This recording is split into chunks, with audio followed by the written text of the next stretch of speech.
Hi,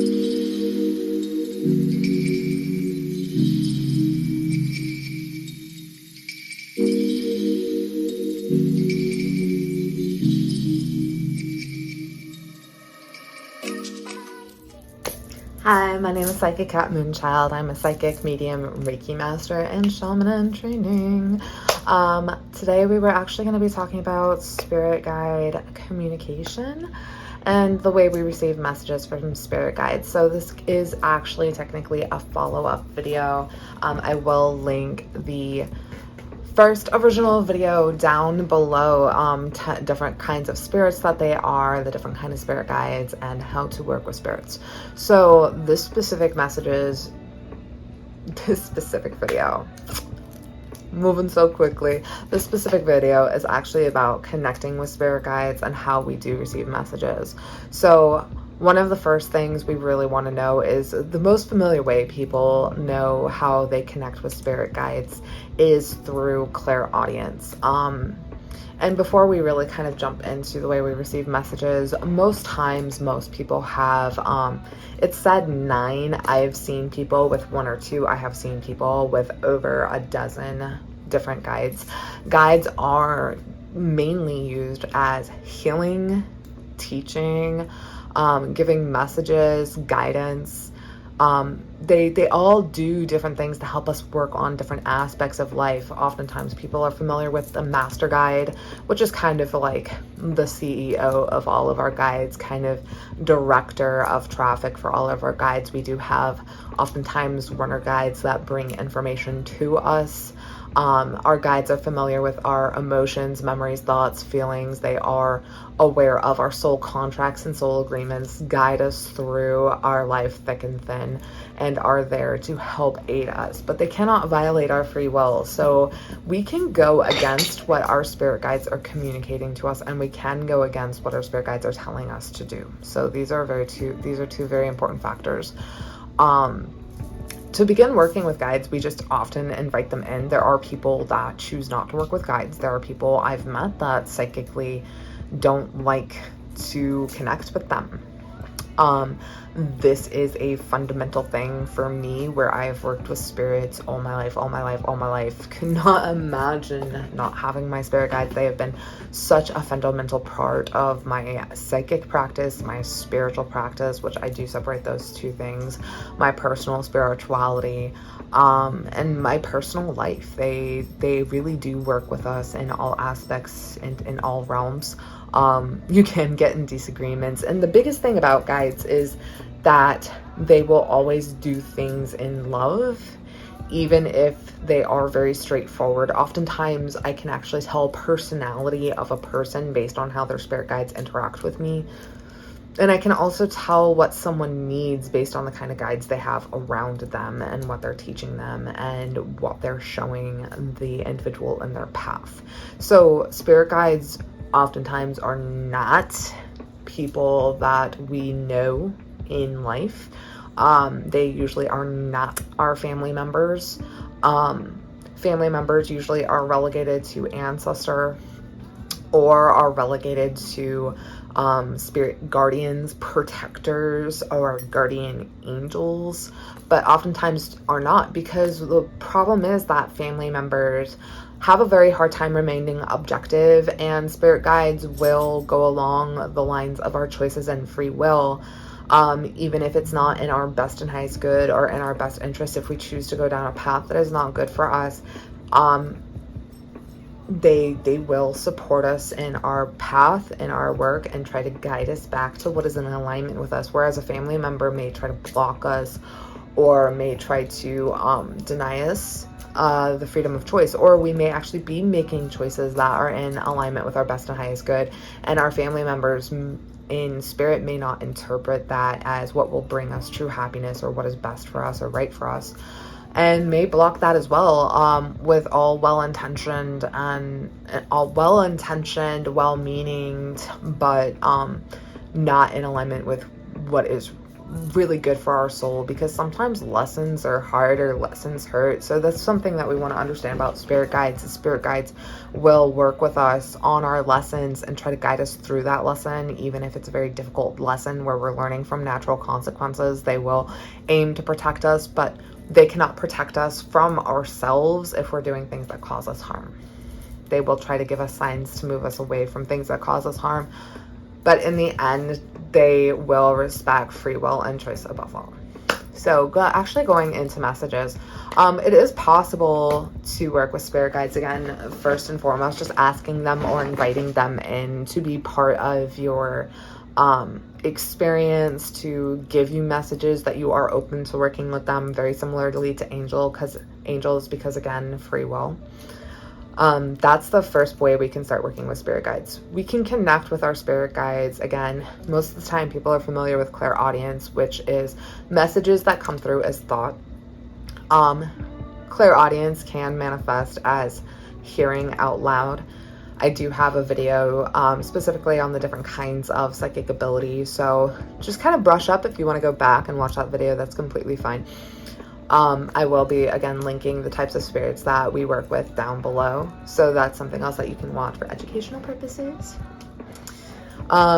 If we don't connect, though, clairaudiently, I have seen spirit guides work with us many, many different ways. And there are many, many types of spirit guides. I have met spirit guides that don't communicate, don't conversate. They can be human or non-human. The first video that I had linked that.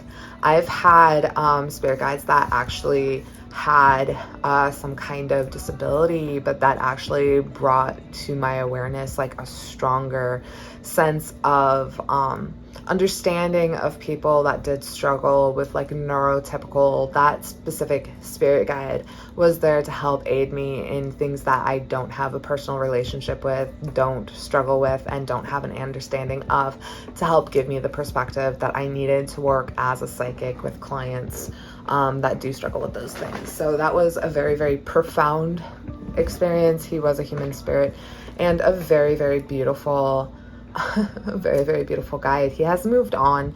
I've had several spirits that have come and go and come and go. I've had times where my entire team shifted except for like 5 core ones or 7 core ones. And it's not uncommon to switch spirit guides as we're finishing up a certain part of our healing or closing out certain energies. We do have temporary guides that do come in and out, just like power animals that come in and out.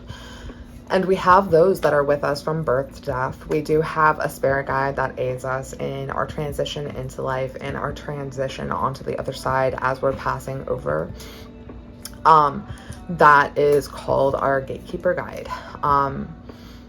They are the ones that kind of protect that entry and exit. It's really a beautiful function. So we do have spirits that walk with us the entire time. We can push guides away. We can close down connection with guides. That's something else to be aware of. So when we're working with guides and we're working with the different kinds of guides that exist, when we don't have that clairaudience, they will communicate with us in a way we'll understand. So if we're clairvoyant, we'll be given messages through visions and we're thinking it's just our clairvoyance, and it's actually our guides providing that information to us. So we act as the antenna for the frequency, and those messages are channeled either directly from source or given to us by our guides. That's where those transmissions come from. We may get chills, goosebumps, goose flesh if we're clairsentient. It can evoke feeling and emotion. Spirit guides feel familiar. They feel comfortable. We may be nervous because we're unsure, but we feel calm underneath that familiarity, that knowing, that connection. Even if we're not familiar with the energy, male or female, doesn't matter, will let us know who they are to us. So if we're giving a connection to a spirit that makes us feel really icky and like gross chills, like the hairs on the back of my neck are standing up, I feel like don't feel safe, that's not a spirit guide. So that's something to also be aware of.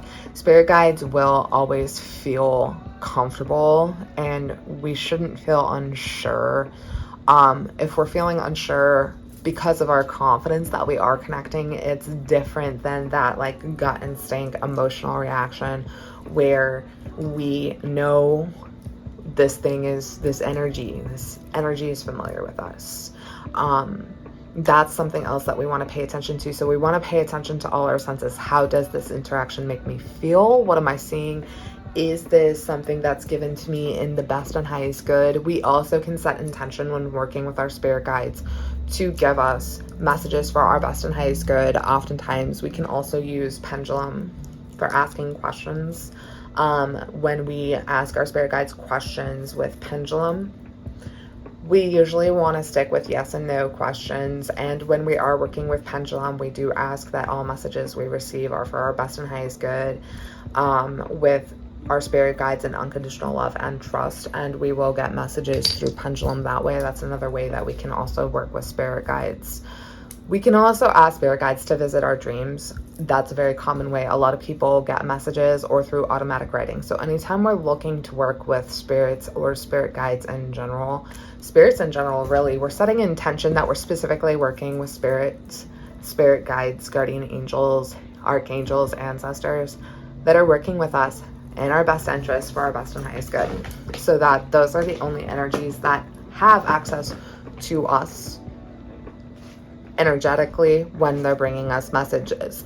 Another thing we can do is also use things like oracle cards. Oracle cards are very, very good for connecting with spirit guides, and we can ask our spirit guides to bring us messages through oracle cards or tarot cards. So we can ask our spirit guides to work with us through tarot cards and provide us messages through our tarot cards or oracle cards. Tarot cards are sometimes a little bit more difficult because it can be very expansive, or sometimes we're not getting the messages clearly, but oracle cards do connect with that spiritual alignment a lot easier, and the messages tend to be a lot clearer when working with oracle cards. Spirits and spirit guides really work more high vibrationally, and those messages will come through more high vibrationally as well when we're using oracle. And that's what a lot of people don't know. A lot of people don't know that we can simply ask for those messages to be given to us through our divination tools as a direct connection or a direct line. If we don't have clear clairaudience or clear clairvoyance, it can also come through us through claircognizance, sound. We may get messages as signs through angel numbers, music, repeated things that we see or hear out in the environment around us. So really, when we're getting signs and messages from the universe, oftentimes those are from our angels or spirit guides that are working with us too. And a lot of people don't recognize that or realize that when they're looking at connecting with spirits or spirit guides. That's something that they don't see. You can also get messages through, I almost want to say like things that jump out at us. Like if there's a rock that jumps out at us when we're shopping and it's just like jumps and is like, there it is. My spirit guides put things in my path all the time. Like a card jumps out of my deck, or a tarot card is just laying around by itself and had escaped from the rest of the deck, and it's that card in particular. And sometimes it's just automatically in the advice I give or the words I say, and it can be things that I wondered about my own problems and I'm just channeling, and I don't realize I give myself my own answers. And that is one of the ways I started recognizing that I was working with my spirit guides, is I would ask myself questions and get the transmission and the answer almost automatically when I had no clue what the answer was. So most of the time that comes through just an automatic experience, or when my mind is quiet and I'm focused in. I get a lot of my messages from my spirit guides right when I'm waking up. We do get a lot of messages a lot of the time in between, whether it's we're waking up coming out of sleep and we're half in and half out of dreaming and sleeping and being awake. And as we're falling asleep, we'll get a lot of transmissions from our spirit guides as well. So you want to pay attention to those in-between moments too, because that's when we're the most vulnerable to receiving messages from the spirit world, is not just in dreams, but also in that in-between. That's why oftentimes it's suggested that when you're first waking up, you get your journal and just write down whatever messages you got, because they will. I find myself most of the time talking to my spirit guides right when I'm waking up, and there's a conversation, and it usually fades away, but it's usually a significant conversation. And I'll find myself speaking to my spirit guides most often too when my mind's just wandering and I'm not really focused or paying attention. So I'll just automatically start talking to them, and most of the time it's just very random stuff. My spirit guides do give me a lot of random communication that doesn't really have much significance, but they help me manage my time often. They'll be like, you need to be doing this, or you need to be doing that, or you need to wake up, or we need you to call this person, or you need to eat, just kind of these different reminders. And when I'm hearing communication in clairaudience, I also noticed that the quality of the voice in my mind was different. So the way that I speak to myself when I'm thinking, the words change when I'm speaking to my spirit guides. So the way that they talk to me is different than the way that I think. And I've started noticing the difference as a teenager. That's when I started noticing how to tell the difference between spirit guide communication and my own thoughts. When we're not used to spirit guide communication and they're giving us messages through our thoughts because we're not focused in on working with them, they will use the word I. But when I became aware of my spirit guides, they changed the word to you. You need to wake up, as opposed to I need to wake up. And it's usually things that are in our best interest or what is best for us. So I'll be thinking things like, I need to, and I'll hear something opposite, like, you need to rest instead, or I want to rest, and they're like, you need to be active.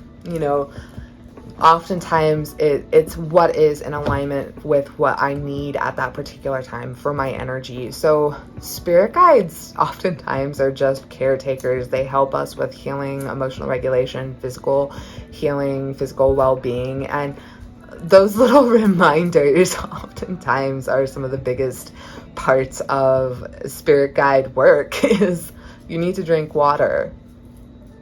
Spirit guide communication is really, really quite often not that exciting, but it is a fun experience, especially when you're able to just talk about life or learn new things. I find oftentimes my spirit guides are bringing me new perceptions, seeing things a different way, helping me find the deeper meaning to things. And that's really where I find spirit guide work and spirit guide communication comes in. And oftentimes they have a sense of humor. They can be very funny, they can be grumpy, they can be cranky, they can be sarcastic, they can curse, they can be hilarious. I mean, there's so many different kinds of spirit guide personalities that really align with us and who we are and how we see the world and how we function and how we interact. So spirit guides do align with who we are, what we need, how we see things, and how we work, how we function energetically, emotionally, mentally, and spiritually, and it all aligns together. So that's some really, really cool stuff to kind of keep in mind when you're working with spirit guides. It's really so much easier than we give it credit for. Just keep open to those messages. Don't overthink it.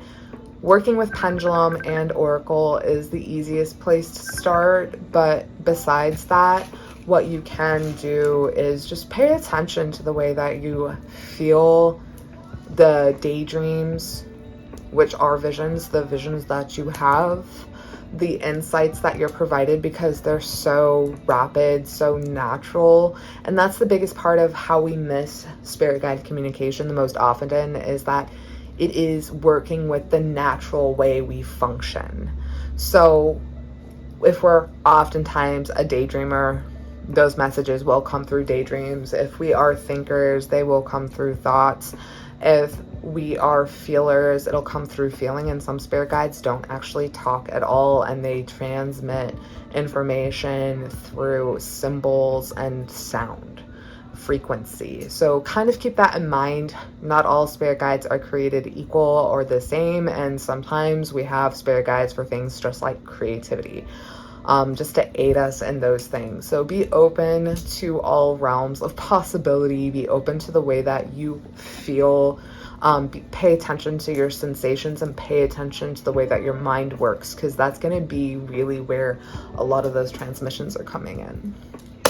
So that's just a really quick video on working with spirit guides. It's not a complicated process. It just takes a lot of paying attention and open awareness without trying to force it. The more you try to force the connection, the more difficult of a connection it will be. You can actually block connection by trying to force connection. So just be open and patient and wait, just like you were waiting for a wild animal like a squirrel to come up to you and take food. You have to sit there quietly and patiently and allow that to approach you, that energy to come into your personal bubble, so to speak. And set intention, set intention, set intention. Never forget your intentions when doing any sort of divination work, spirit guide work, or psychic work. Thank you so much. You can follow me on TikTok at Psychic Cat Moonchild for more tips, tricks, creativity, fun stuff, and updates. You can also follow me on Facebook and Instagram at Moonchild Dreams for more information. Thank you so much for joining me, and have fun on your new spirit guide journey. Namaste.